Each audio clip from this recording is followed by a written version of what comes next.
Today, December the 26th, 2022, the continuation of the talk on Parāyana Sutta. On previous days, it's been explained that Bhavari, the Brahmin ascetic, sent his students together with other followers to the Buddha to find out if it was the Buddha.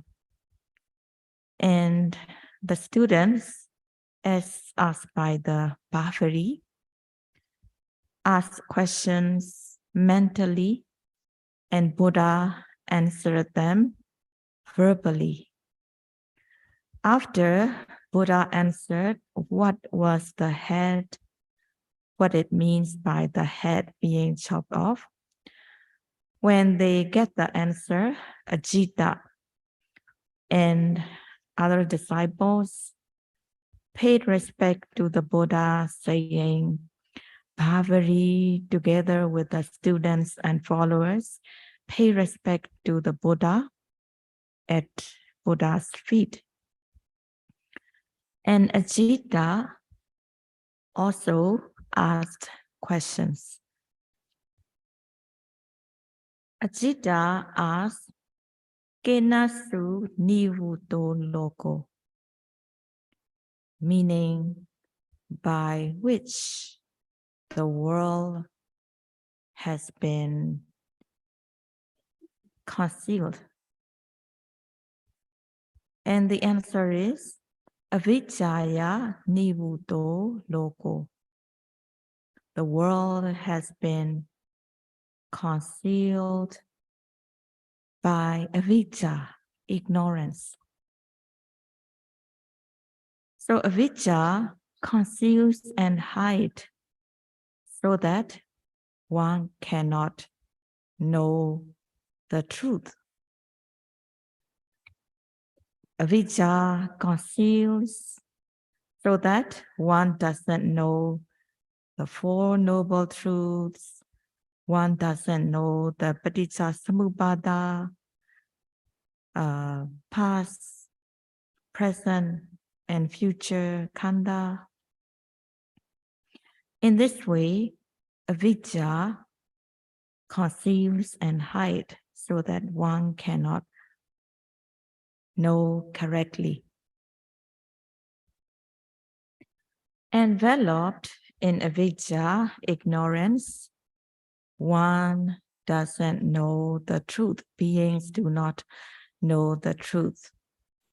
So here in the Satipatthana meditation practice, one is practicing so as to remove avijja so that one can discern the truth.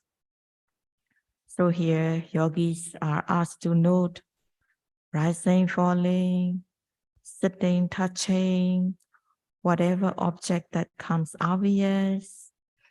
Also in the walking, lifting, moving, placing, so that one comes to know, one comes to discern correctly.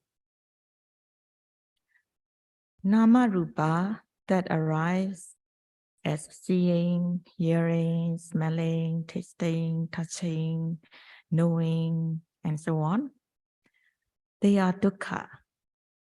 They are suffering. They are in the dukkha satya, the truth of suffering. But if one is concealed by avijja, one doesn't know correctly. Ordinary people know wrongly. For example, seeing, hearing, they think of them as permanent. For example, one might know that one might come to think that one sees the whole life, seeing takes place the whole hour, the whole movie one sees. They don't see the impermanence because not being mindful, one does not know that Seeing is not permanent. Seeing arise, pass away. Another seeing takes place, arise, pass away. But not knowing the truth, one thinks seeing is permanent, and one thinks that it is pleasant and good. But actually, whatever arises and passes away, they are no good.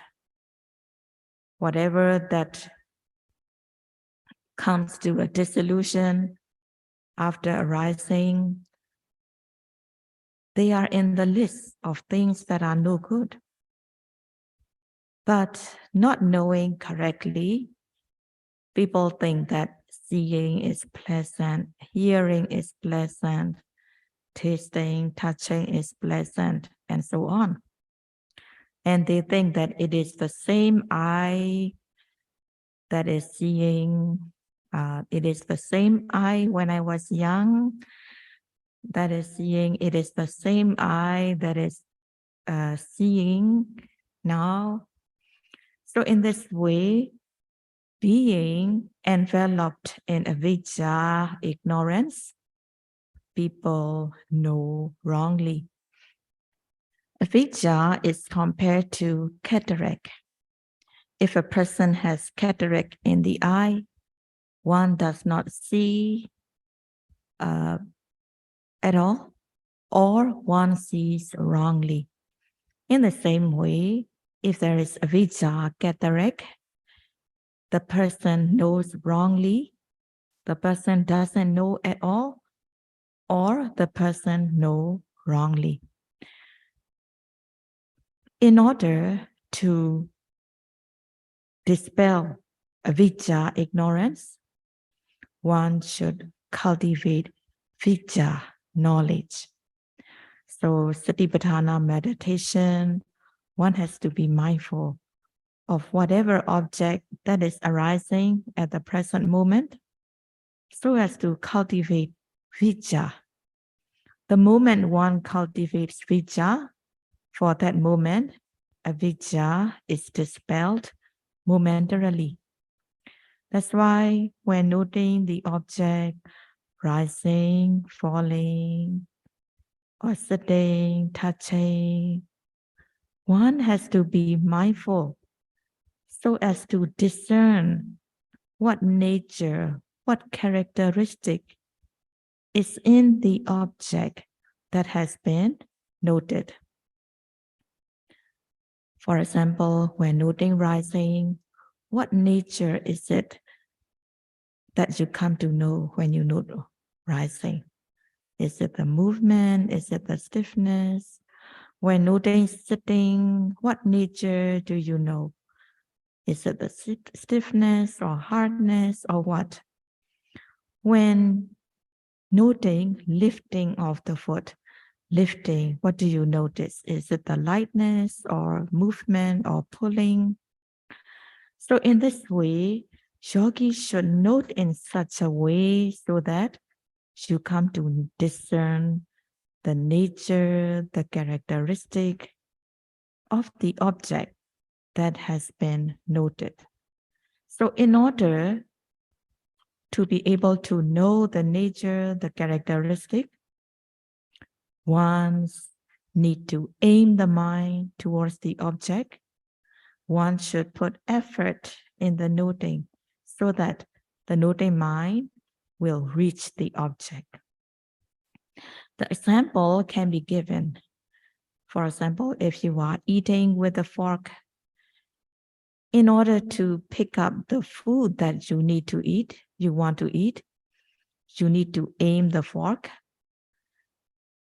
If you not aim the fork will not be directed to the food that you want to pick up, but it would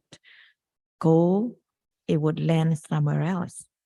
Aiming alone is not enough. You need to make the effort.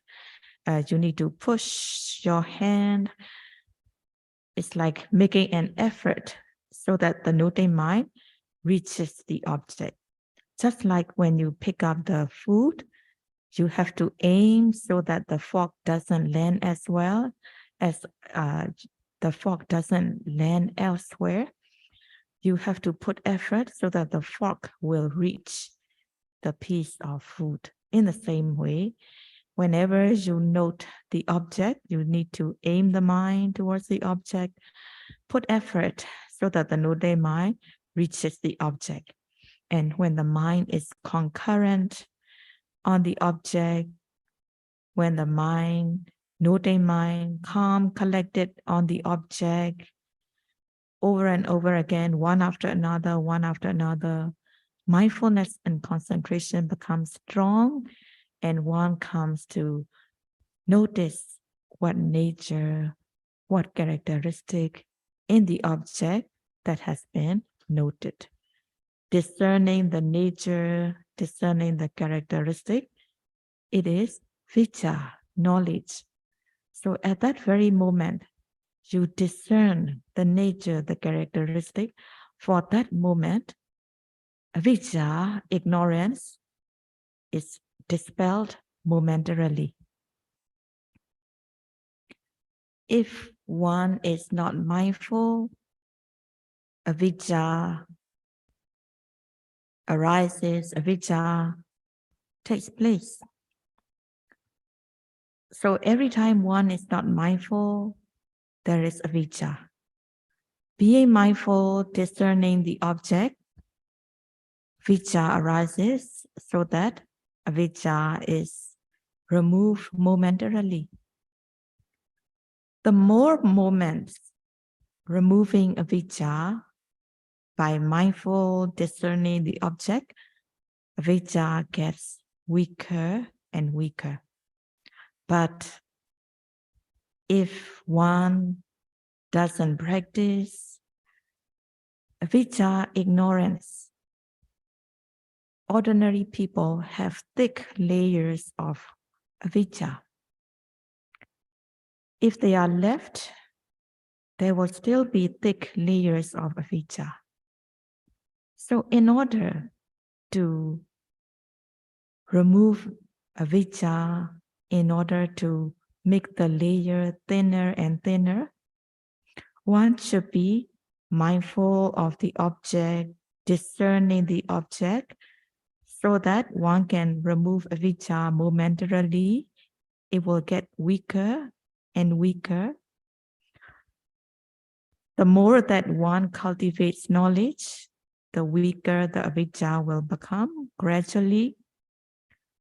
And when one attains the first path and fruition knowledge, when one attains the first path knowledge, one discerns the Four Noble Truths, and the presence of avijja become quite thin. And second level, third level, avijja becomes thinner and thinner. And at the fourth stage of path knowledge, avijja will be totally dispelled. So in order to get there, yogis should work moment by moment. Yogis should be mindful and discern moment by moment so as to remove avijja momentarily, to weaken, to lessen, to make it thinner and thinner.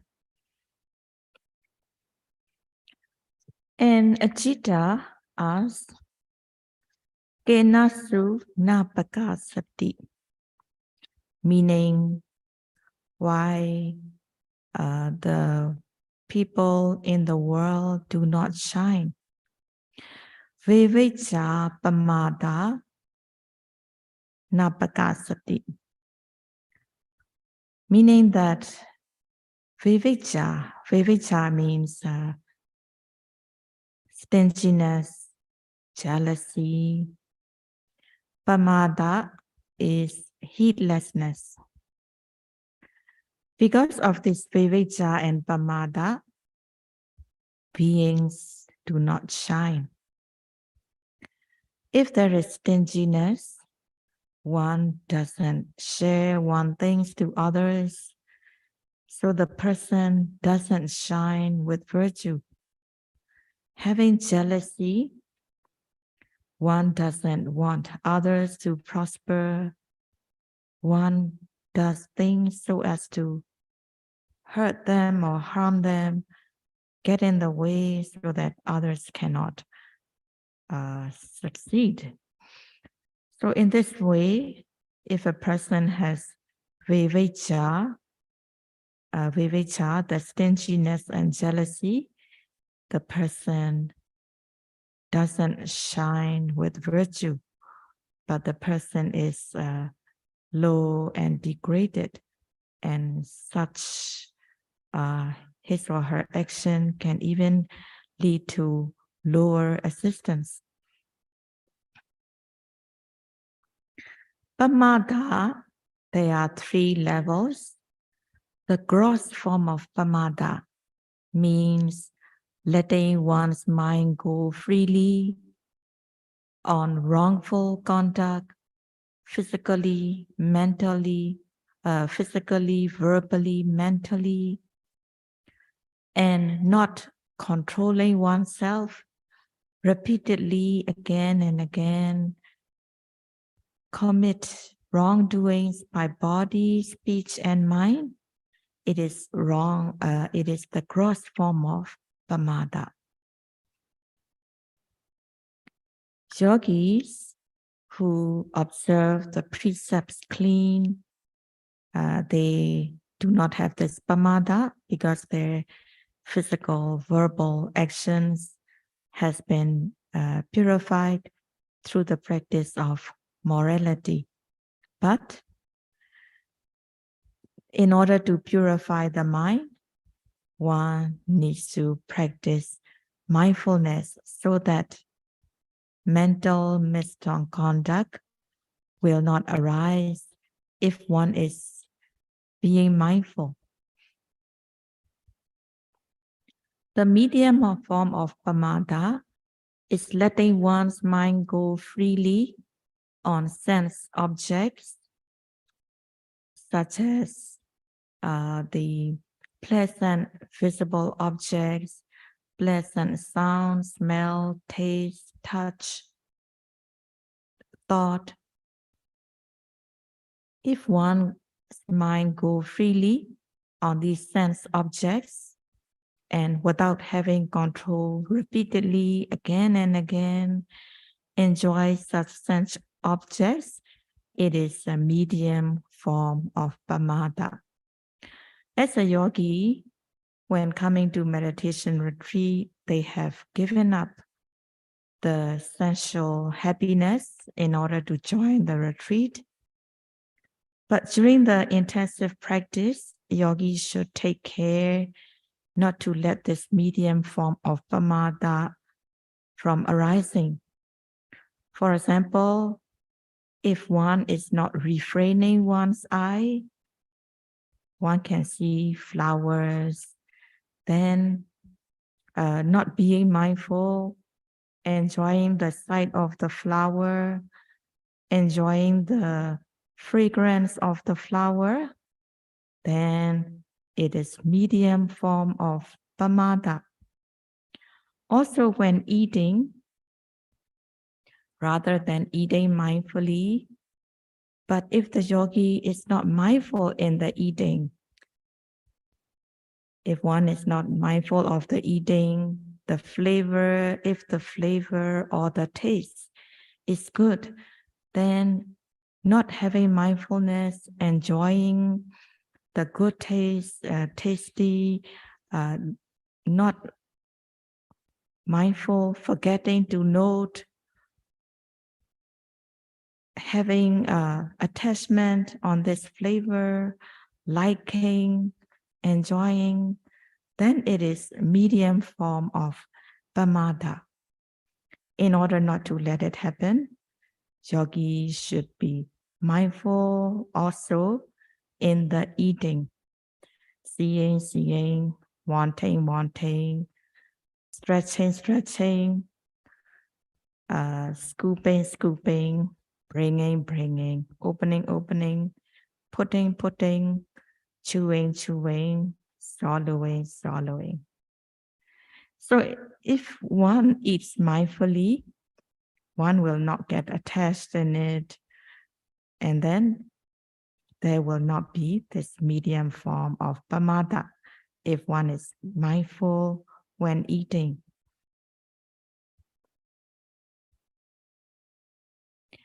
And refined form of pamada is when one is practicing, one doesn't practice respectfully, meticulously, thoroughly.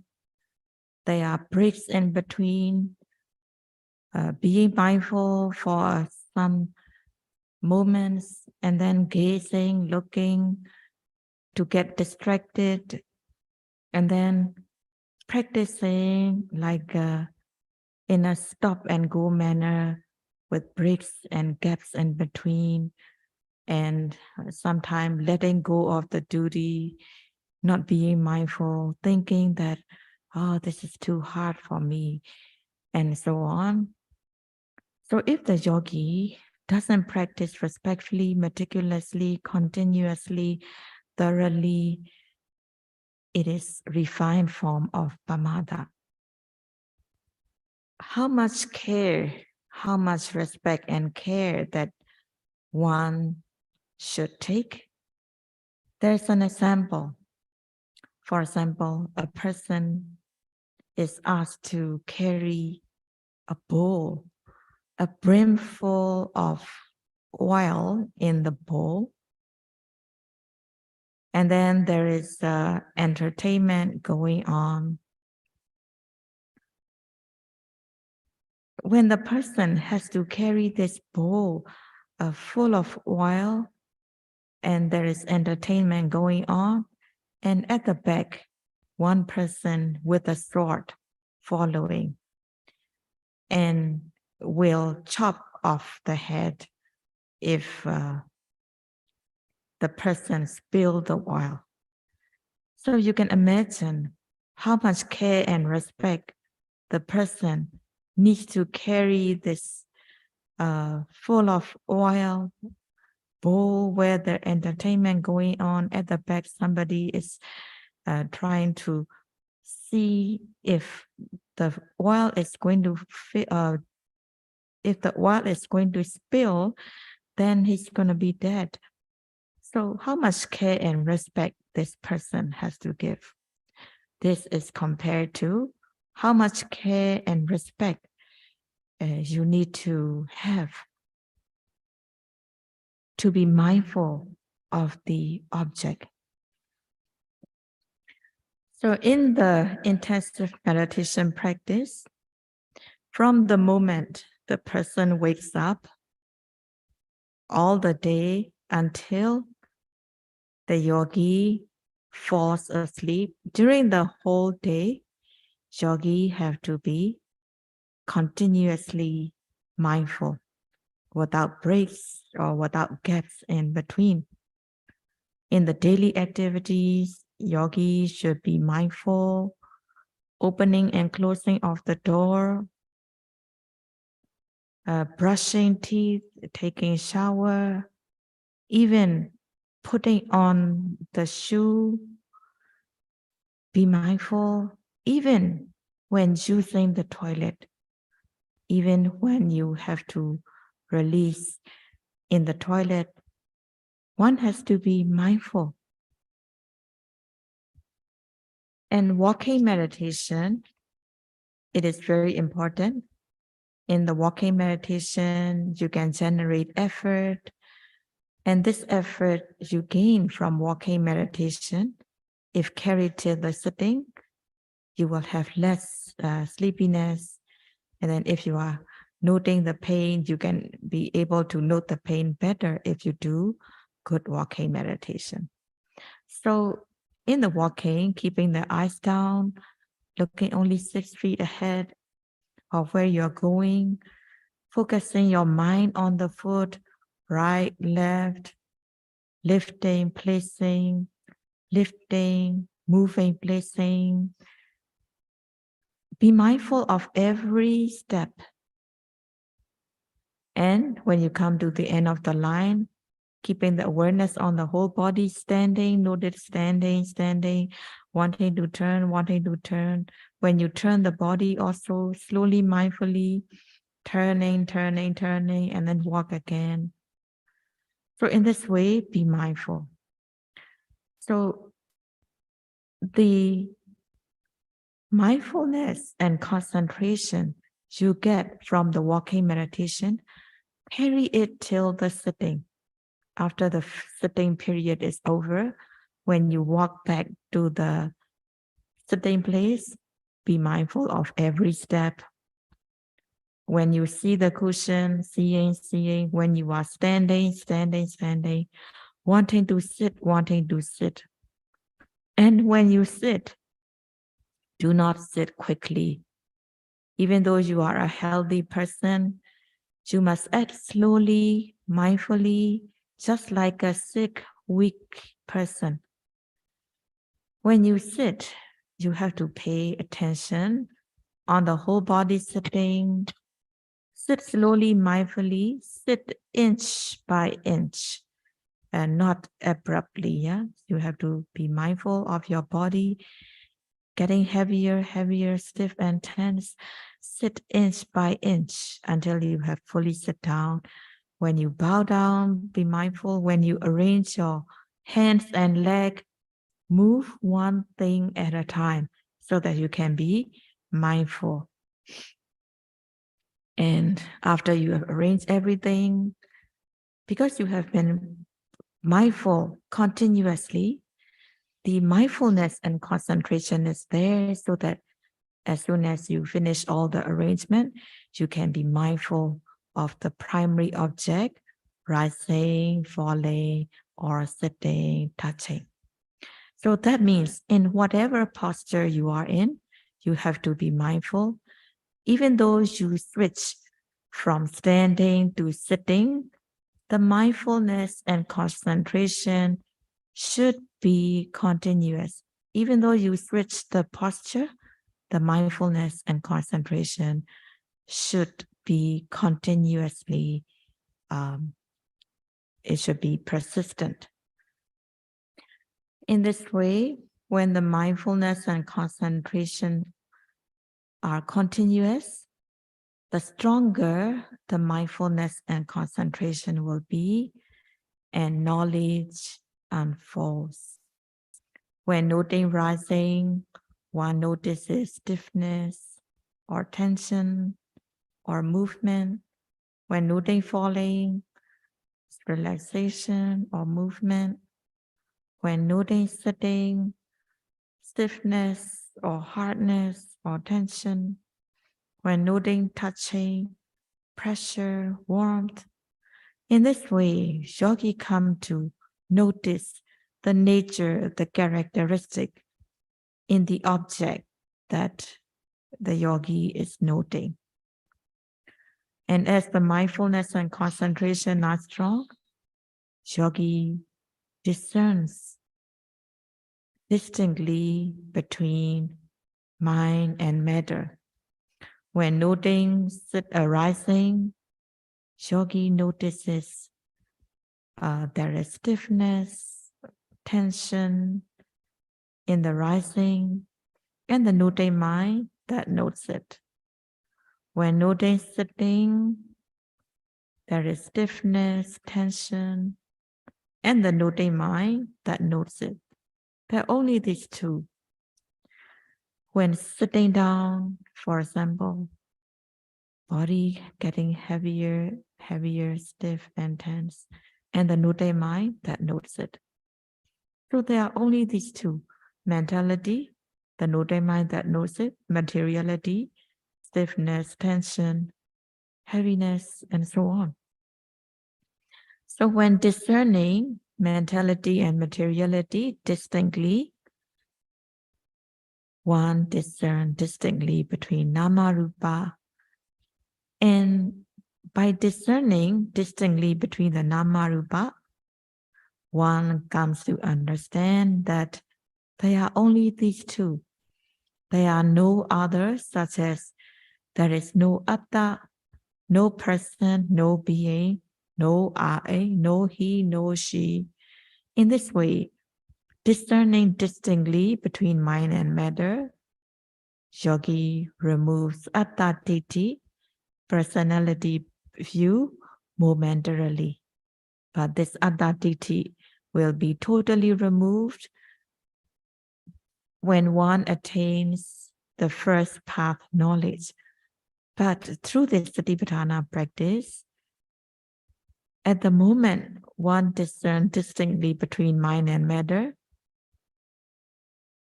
one removes atta ditti momentarily. And yogis are asked to note the intention before doing something. For example, before one sit down, there is the intention to sit. So one should note the intention first before sitting down. And also in the walking meditation, when the yogi is about to turn, yogis are asked to note the intention to turn and the actual turning. So as the yogi practices on, when mindfulness and concentration are strong, yogi also come to notice the cause and effect. In the sitting down, the series of intention to sit and the actual sitting down. So in the sitting, series of intention to sit is the cause. The actual sitting down, body getting heavier, heavier, stiff and tense, it is the effect. So in this way, if the mindfulness and concentration is strong, yogi can come to notice the cause and effect. In the walking, noting, wanting to turn, and turning. And if the mindfulness and concentration are strong, yogi can notice that the intention to turn is the cause, the actual turning is the effect. Coming to know that the intention is the cause, the actual sitting down is the effect, yogi come to notice that because of the intention, the actual sitting takes place. It is not the creator that is creating to sit. In this way, by discerning cause and effect, one removes ahetuka ditti, causeless view, understanding that relevant cause gives rise to relevant effect. One also removes visama hetuka ditti, fictitious cause view, momentarily. At the moment of discerning cause and effect, at the moment of discerning relevant cause giving rise to relevant effect. Time is up. We'll continue the next day. May everyone be able to practice smoothly so that one can attain the goal of meditation in this very life. Sadhu, sadhu, sadhu.